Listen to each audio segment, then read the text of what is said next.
হতাশা মাদক দিয়ে দূর হয় না। হতাশা দূর হবে, বলে দিব, তিনটা জিনিস, মাত্র তিনটা। কয়টা ভাই? এক, 5 ওয়াক্ত নামাজ। এক কি? নামাজে আপনি অজু করে সেজদা দেন, ইনশাল্লাহ আপনার মনে প্রশান্তি না আসলে আমাকে এসে বলেন যে আসে না। চোখের পানি, মনের আবেগ যা আছে আপনার ভিতরে, কষ্ট, দুঃখ, যন্ত্রণা, সব আল্লাহকে ঢেলে দিবেন ইনশাল্লাহ। নিজের আবেগ ধরে রাখবেন এখানে, আপনি আল্লাহর জন্য ঢেলে দিবেন। মানুষকে আবেগ দেখা কি লাভ? মানুষ আপনার চোখের পানির মর্ম বুঝবে? মানুষ কি মানুষের চোখের পানির মর্ম বুঝে? আপনার পিতা যদি মারা যায়, আমার কাছে এসে দোয়া চান কান্নাকাটি করে, আমি দোয়া করতে পারবো, কিন্তু আমি কিন্তু আপনার ফিলিংসটা বুঝতে পারবো না। আপনার অনুভূতি কে বুঝতে পারবেন? আল্লাহ পাক আপনার ঘাড়ের রগের চেয়েও কাছে আছেন। সুবহানাল্লাহ, সুবহান আল্লাহ পাক ঘাড়ের রগের চেয়ে কাছে আছে।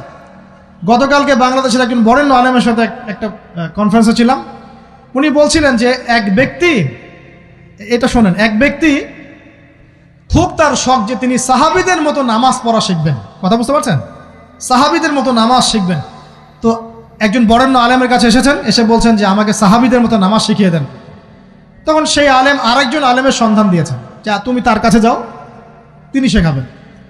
তো সেই ব্যক্তি একটু অবাক হয়েছেন, কারণ যাকে প্রশ্ন করেছিলেন তিনি অনেক বড় মুহাদ্দিস, আর যার কাছে পাঠানো হচ্ছে তিনি অত বড় মুহাদ্দিস নন, কিন্তু আবেদ, আমল করেন। তাকে গিয়ে বলছেন উনি আমাকে পাঠিয়েছেন সাহাবীওয়ালা নামাজ শিখিয়ে দেন। তখন তিনি বলছেন ঠিক আছে, সুন্দর করে অজু করে আসো, সুন্দর করে অজু করে আসো।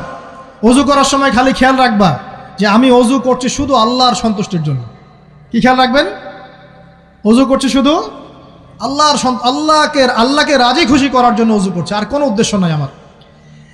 অজু করতে যাচ্ছে, তিনি আবার বলছেন দাঁড়াও, শুধু আল্লাহকে রাজি খুশি করার জন্য অজু করো। আবার শুরু করছেন, আবার বলছেন শোনো, শুধু আল্লাহকে রাজি খুশি করার জন্য অজু করো। এভাবে বলতেই আছেন। নামাজে দাঁড়িয়েছেন, দাঁড়ানোর আগে বলছেন শোনো, শুধু আল্লাহকে রাজি খুশি করার জন্য নামাজ পড়ো। বলতেই আছেন। এক পর্যায়ে সে ব্যক্তি নামাজ শুরু করলো। নামাজে মনোযোগ এদিক ওদিকে যায়, আর তার মাথায় এটা আসে, এই শুধু আল্লাহকে রাজি খুশি করার জন্য আমাকে নামাজ পড়তে হবে, শুধু আল্লাহকে রাজি খুশি করার জন্য নামাজ পড়তে হবে। এই চিন্তা তার মনের মধ্যে ঘুরপাক খাচ্ছে। এভাবে নামাজটা সে শেষ করেছে। শেষ করে চিন্তা করছে যে নামাজ তো পুরোপুরি মনোযোগ দিতে পারলাম না। বারবার মাথার মধ্যে এরকম চিন্তা আসছে, আল্লাহ আমাকে তুমি মাফ করে দাও, নামাজটা আমার মনে হলো না ঠিক মতো। তখন সে ফিরে এসে তার সে ওস্তাদকে বলছেন আমার তো নামাজ এরকম করে পড়লাম, কিন্তু শেষমেশ মনে হলো যে নামাজটা হয়তো কবুল হয় নাই, আল্লাহর কাছে খুব মাফ চাইলাম, আল্লাহ আমাকে মাফ করে দাও, নামাজটা মনে হলো না। তখন সেই যে প্রথম ব্যক্তি যিনি পাঠিয়েছেন তিনি বলছেন এটাই হলো সাহাবীওয়ালা নামাজ। তারা আল্লাহকে রাজি খুশি করার জন্য নামাজ পড়তেন, নামাজ শেষ করে আল্লাহর কাছে ইস্তেগফার করতেন, আল্লাহ কিছুই হলো না, কিছুই হলো না। আমার কথা কি বুঝতে পারছেন? অতএব আল্লাহকে রাজি খুশি করার জন্যে আপনি আপনার আবেগ, আপনার ইবাদত সব ঢেলে দিবেন ইনশাআল্লাহ। অন্য কারো কাছে কিছু পাওয়ার আশা করব। আমাকে আল্লাহ পাঠিয়েছেন দুনিয়াতে নামাজ পড়তে, রোজা রাখতে, দিনের প্রচার করতে, দিনের জ্ঞান অর্জন করতে, এই তো। তা আমি একজন মেয়ের জন্য জীবন নষ্ট করে দিব কেন? আমি তাহলে আল্লাহর কাছে কি মুখ দেখাবো, আর নবীর কাছে কি মুখ দেখাবো? ওখানে গিয়ে বলবো আল্লাহ আমি আমার অমুক প্রেমিকার জন্য আশেক হয়ে একদম জীবন দিয়ে দিয়েছি, আত্মহত্যা করেছি। গেছে ভাই, যাইতে দেন। যে ব্যক্তি আপনার অবস্থানকে মূল্যায়ন করে নাই সে আপনার যোগ্য ছিল না। এখন আপনি কি করবেন? নিজের অবস্থান উন্নত করেন, আপনার পিছনে লাইন ধরে ঘুরবে ইনশাআল্লাহ। এটাই বাস্তবতা। দুনিয়া খুব খারাপ জিনিস। মানুষের অবস্থানকে মূল্যায়ন করে, মানুষের অবস্থানকেই মূল্যায়ন করে, কিন্তু আল্লাহ রাব্বুল আলামিন আপনাকে সর্বাবস্থায় ভালোবাসেন। আলহামদুলিল্লাহ। এই যে আমরা এখন অনেক পাপ করছি না, আল্লাহ কি আমাদেরকে আযাব দিয়ে ধ্বংস করে দিয়েছেন? আল্লাহ পাক এখনো আমাদেরকে ভালোবাসেন, রহম করেন, আল্লাহ পাক অপেক্ষা করছেন কখন তওবা করবে, আমি তওবা কবুল করব। এই কখন আমার বান্দা খালি একবার বলে আস্তাগফিরুল্লাহ, আল্লাহ পাক সাথে সাথে মাফ করে দেবেন ইনশাআল্লাহ। আর সেই আল্লাহকে ভুলে আপনি কার পিছনে ছুটছেন? আমরা কিন্তু নিয়াত করতে পারি ভাই যে আমরা যারা ওয়াজ শুনলাম জীবনে কোনোদিন সিগারেটে হাত দিব না ইনশাআল্লাহ। রাজি আছি ভাই? অন্য বড় বড় জিনিস তো বহুত দূরের কথা। আচ্ছা, অনেকে রাজি হয় নাই কেন? আপনারা কি অলরেডি আসক্ত? আমি অনেক ভাইকে দেখেছি মাশাআল্লাহ ইফতার খুলেই একদম বেনসন টানা শুরু করে।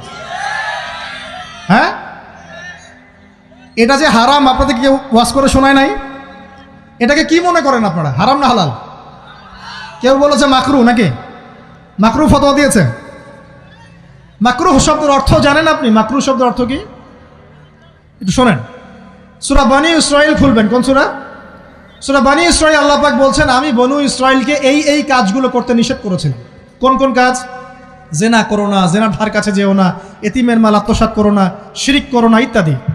যারা আলেম আছেন তারা আমার কথা বুঝবেন। এই কাজগুলোর পরে আল্লাহ পাক বলছেন যে এই প্রত্যেকটা কাজ আল্লাহর কাছে মাকরুহ, অপছন্দের। কিসের? অপছন্দ। আর এটাকে আপনি সহজ মনে করছেন? নিয়াত করি আল্লাহ পাকের সন্তুষ্টির জন্য আমরা কোনোদিনও মাদকের সাথে সম্পৃক্ত হব না ইনশাআল্লাহ। আর বিশ্বাস করেন, শুধুমাত্র মাদকদ্রব্য নিয়ন্ত্রণ অধিদপ্তর এই আইন কানুন এগুলো দিয়ে, জরিমানা দিয়ে মানুষকে মাদক ছাড়ানো যাচ্ছে না, যাবে না। কেন যাবে না এটা আপনারা খুব ভালো করেই জানেন, আমি বলতে চাচ্ছি না। অনেক সময় মাদক বিরোধী কনসার্ট করে মানুষ, মাদক বিরোধী কনসার্টে ওঠার আগে এক বোতল ডাইল খেয়ে আসে আগে। এগুলো কি বাস্তব কথা বলছি না অবাস্তব কথা বলছি? আমাদের যুবক ভাইরা কোশ্চিনকালেও মাদকের ধার কাছে যাবেন না ইনশাআল্লাহ। একটা হাদিস খালি মনে রাখেন, এই হাদিসটা মনে রাখেন। নবী সাল্লাল্লাহু আলাইহি ওয়াসাল্লাম বলেছেন, কেউ যদি মাদকদ্রব্য সেবন করে তার 40 দিনের নামাজ কবুল হবে না। সিগারেট একটা খেয়েছি, 40 দিন নামাজ নাই। এরপর যদি সে তওবা করে আল্লাহ মাফ করে দিবেন। আবার যদি মাদক খায় আবার 40 দিন কবুল হবে না। যদি আবার তওবা করে আল্লাহ মাফ করে দিবেন। আবারও যদি খায় আবারও 40 দিন কবুল হবে না। আবারও তওবা করলে আল্লাহ আবার মাফ করে দিবেন। চতুর্থবার সে যদি মাদক খায়, আল্লাহ রসুল সাল্লাল্লাহু আলাইহি ওয়াসাল্লাম বলছেন, আল্লাহ পাক কিয়ামতের মাঠে তাকে তিনাতুল খাবাল পান করাবেন। কি পান করাবেন? তিনাতুল খাবাল। সাহাবীরা বললেন, ইয়া রাসূলুল্লাহ, এটা কি তিনাতুল খাবাল? কি? নবী সাল্লাল্লাহু আলাইহি ওয়াসাল্লাম বলছেন, এটা হচ্ছে জাহান্নামীদেরকে আযাব দেওয়ার পর তাদের রক্ত মাংসের যে পুঁজ বের হবে, এই যে ড্রিঙ্কস, জাহান্নামের হার্ড ড্রিঙ্কস, এই ড্রিঙ্কসের নাম হলো তিনাতুল খাবাল। আল্লাহ পাক আমাদের সবাইকে মাদক থেকে বাঁচিয়ে রাখেন। আমল হচ্ছে কোরআন তেলাওয়াত। যে ব্যক্তি কোরআন তেলাওয়াত করতে পারে নিয়মিত, তার মনের মধ্যে এই হতাশা, এই ভীরুতা, এই কাপুরুষতা কিচ্ছু আসবে না ইনশাআল্লাহ। আমি গ্যারান্টি দিচ্ছি আপনাকে, হতাশা আসবেই না আপনার মনে যদি আপনি কোরআন বুঝতে পারেন। কোরআনের একটা আয়াত নিয়ে কোনো সময় দেখা যায় 2-3 ঘন্টা সময় পার হয়ে যাচ্ছে, আয়াতটা ছেড়ে সামনে যেতে পারছি না। কোরআনের ভিতরে ঢুকলে আপনি দুনিয়ায় ভুলে যাবেন কি হচ্ছে আশপাশে। আমি এমন অনেক আলেমকে দেখেছি যে একটা বই, পাতলা একটা বই, আরবি বই নিয়ে পড়া শুরু করেছেন, ওই যে ফজরের পরে জোহরের ওয়াক্ত হয়ে যাচ্ছে, বইটাই শেষ করতে পারেননি। বুঝতে পারবেন না, যখন আপনি ইলমের ভিতরে ঢুকে যাবেন, কোরআনের ভিতরে, হাদিসের ভিতরে, আপনার দুনিয়ার খেয়ালই নাই। একজন আলেম, তিনি এক রাত্রে একটা বই লিখেছিলেন, চটি বই, এক রাত্রের মধ্যে। বলা হচ্ছে, তার সম্পর্কে বলা হচ্ছে যে রাতের খাবার তাকে দেয়া হয়েছে যে আপনি এটা খেয়ে নেন। তো সে খাবারটা পাশেই আছে, খাবারটা খাবো, এটা লিখে খাবারটা খাবো, এরকম তার চিন্তা ছিল। ফজর হয়ে গেছে, বই লেখাও শেষ, খাবার এই অবস্থায় পড়ে আছে, ডুবে গেছেন ভিতরে, খাওয়ার মাথায় তার খেয়াল নাই। এরকম হয়। একজন মনীষী, বিখ্যাত মনীষী, রিয়াদুস সালেহীন কিতাবের রাইটার, সংকলক আল্লামা নববী রাহিমাহুল্লাহ, এরকম সারা রাত চলে গেছে, পাশে 2টা খেজুর, ওই 2টা খেজুর খাওয়ারই সময় পান। হাদিস নিয়ে গবেষণা করতে রাত পার হয়ে গেছে। আমি বলতে চাচ্ছি, যখন ইলমের ভিতরে, কোরআন হাদিসের ভিতরে ঢুকে যাবেন, আপনার দুনিয়ার খেয়াল আপনার চলে যাবে ইনশাআল্লাহ। এই টেনশন, হতাশা, এই সেই বাদ, তখনই আল্লাহ পাক আপনাকে তার পক্ষ থেকে রহমত দিবেন, বরকত দিবেন, আল্লাহ আপনার দুনিয়ার কাজগুলো করে দিবেন ইনশাআল্লাহ। তখন দেখবেন কেউ আপনার দুনিয়ার ওই কাজটা করে দিয়েছে, কেউ ওই কাজটা করে দিয়েছে, কেউ বাসায় খাবার পাঠিয়ে দিয়েছে, আল্লাহ পাকই এগুলো করাই দিবেন ইনশাআল্লাহ। তো প্রিয় ভাইরা, মাদকে যাব না আল্লাহর কাছে আসবো? 2 নাম্বার কোরআন তেলাওয়াত, 3 নাম্বার আল্লাহর জিকির। 3 নাম্বার কি ভাই? আল্লাহর জিকির। চলতে ফিরতে সব সময় মুখ চলতে থাকবে, মুখ না চললেও মনে মনে মন তাজা থাকবে, মনে মনে জিকির হতে থাকবে। মনে মনে জিকির করতে পারেন? মুখ নড়বে না, কিন্তু মনে মনে আপনার একটা জিকির হতে থাকবে, সুবহানাল্লাহ বা আলহামদুলিল্লাহ, লা ইলাহা ইল্লাল্লাহ, আল্লাহু আকবার। পারা যাবে? পারে। মানুষের মন কখনো চুপ করে থাকে না, কিন্তু মানুষের মন অলওয়েজ কিছু না কিছু চিন্তা করতে থাকে না, যতক্ষণ না ঘুমায় মানুষ। তো প্রিয় ভাইরা, বেশি বেশি জিকির করবো, সুবহানাল্লাহ, আলহামদুলিল্লাহ, লা ইলাহা ইল্লাল্লাহ, আল্লাহু আকবার, লা হাওলা ওয়ালা কুওয়াতা ইল্লা বিল্লাহ, এগুলো চলতে থাকবে। আল্লাহ পাক তৌফিক দান করুন, আমিন। আমরা আমাদের সমাজে যুবকদেরকে এরকম টিকটকে দেখছি, অনলাইনে আসক্ত দেখছি, জেনায় আসক্ত দেখছি, পর্নোগ্রাফিতে আসক্ত দেখছি। আমরা দেখছি আমাদের যুব সমাজকে মাদকে আসক্ত, কিশোর গ্যাংয়ে আসক্ত। এইগুলো কি আমাদের কাম্য ছিল ভাই? আমাদের কাম্য ছিল? এই অবস্থায় কি যুব সমাজ আল্লাহ পাকের দ্বীনের পতাকা হাতে নিয়ে আল্লাহর জমিনে দিন কায়েম করতে পারবে কি না একটু আমাকে উত্তর দেন দেখি। এখন এই অবস্থায় পারবে? অতএব অবস্থার উন্নতি করতে হবে কিনা? উন্নতির জন্য রাজি আছি কিনা ইনশাআল্লাহ? আমরা চাই কি আল্লাহ পাকের দিনটা আল্লাহর জমিনে প্রতিষ্ঠা লাভ করুক, আল্লাহর দিন সবার ঘরে ঘরে পৌঁছে যাক, আল্লাহ পাকের দিনের যে সৌন্দর্য সবাই সেটাই, এই সৌরভটা সবাই পাক। আমরা চাই কি না? সমাজে শান্তি প্রতিষ্ঠা হোক, আবার সেই রাসূলের মতো যুগ চলে আসুক, আমরা চাই কি না? অতএব আমাদের সবাইকে যৌবনের এই প্রলোভনগুলো থেকে বেরিয়ে এসে আল্লাহ পাকের ইবাদতে আত্মনিয়োগ করতে হবে। আল্লাহ পাক আমাদের সবাইকে তৌফিক দান করুন, বলি আমিন। আমাদের সবাইকে আল্লাহ রাব্বুল আলামিন কুরআন এবং হাদিসের গভীর জ্ঞান অর্জন করার তৌফিক দান করুন, বেশি থেকে বেশি ইবাদত করার তৌফিক দান করুন। আল্লাহ পাক সবাইকে হারাম সমস্ত রিজিক থেকে বাঁচিয়ে রাখুন, জেনা, ব্যভিচার এবং নারীর ফিতনা, মাদক থেকে আল্লাহ বাঁচিয়ে রাখুন। আল্লাহ পাক আমাদের সবাইকে হালাল রিজিক, হালাল সম্পর্ক যথেষ্ট করে দিন। আল্লাহ পাক আমাদের সবাইকে যেন দিনের দাওয়াতের মেহনত করার তৌফিক দান করেন এবং আলেম ওলামার সাথে পরামর্শ করে দিন শেখার এবং বোঝার তৌফিক দান করেন। যুবতী দিনী বোনদের জন্য, এখানে বোনরা আছেন না? আছেন কি না? দিনী বোনরা আছেন? একটা নসিহত দিনী বোনদের জন্য আমি একটা নসিহত করতে চাচ্ছি, একটা নসিহত। আমার এই একটা নসিহত একটু মন দিয়ে শুনুন প্রিয় দিনী বোন। রাসূলুল্লাহ সাল্লাল্লাহু আলাইহি ওয়াসাল্লাম আমাদের দিনী বোনদের জন্য জান্নাতে যাওয়ার একটা ফর্মুলা বলে দিয়েছেন। আমি কি বলবো সেটা?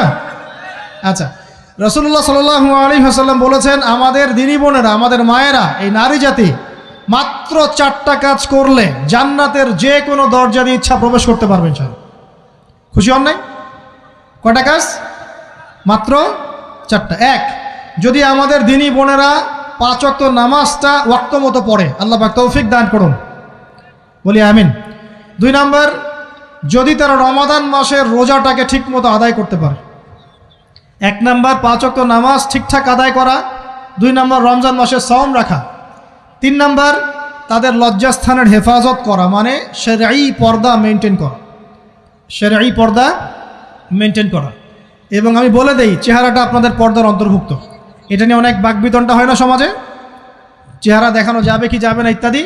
চেহারা আপনার পর্দার অন্তর্ভুক্ত বিষয়, ফুল স্টপ। এর উপরে ফতোয়া অনেকে অনেকভাবে দিচ্ছে, কিন্তু বরেণ্য উলামায়ে কেরামের কিতাবগুলো ঘাটাঘাটি করেন, তাদের ফতোয়া হচ্ছে চেহারা আপনার পর্দার অন্তর্ভুক্ত বিষয়, চেহারা ঢেকে রাখবেন, আল্লাহ পাক তৌফিক দান করুন। চোখ থাকবে খোলা, ঠিক আছে। 4 নাম্বার, স্বামীর আনুগত্য করতে হবে। স্বামীর আনুগত্য, এই যে আনুগত্য শব্দ শুনলেই মানুষের একটা মানে নেগেটিভ ধারণা তৈরি হতে পারে। স্বামীর আনুগত্য মানে কি আমি তার দাসত্ব করব? আনুগত্য মানে, প্রিয় দিনী বোন, আনুগত্য মানে দাসত্ব নয়। আনুগত্য মানে কোরআন সুন্নাহর যে বিধানগুলো আপনার স্বামী আপনাকে পালন করতে বলবে, আপনি সেগুলো করবেন, আপনি করতে বাধ্য। কিন্তু স্বামী যদি কোরআন সুন্নাহর বাইরে কিছু করতে বলে, সেটা মানতে আপনি বাধ্য নন। স্বামী যদি আপনাকে বলে যে সুদ খাও, এই সুদি এনজিওতে আসো, নাম লেখাও। স্বামী যদি আপনাকে বলে যে আসো বেপর্দায় বাইরে যাই, সাজুগুজু করে বের হও, চলো ঘুরে আসে বেপর্দায়। স্বামী যদি বলে দেবরকে একটু খাবারটা দিয়ে আসো, আমার অফিসের কলিগ আসছে, খাবার পরিবেশন করো, আসো ডাইনিংয়ে আসো।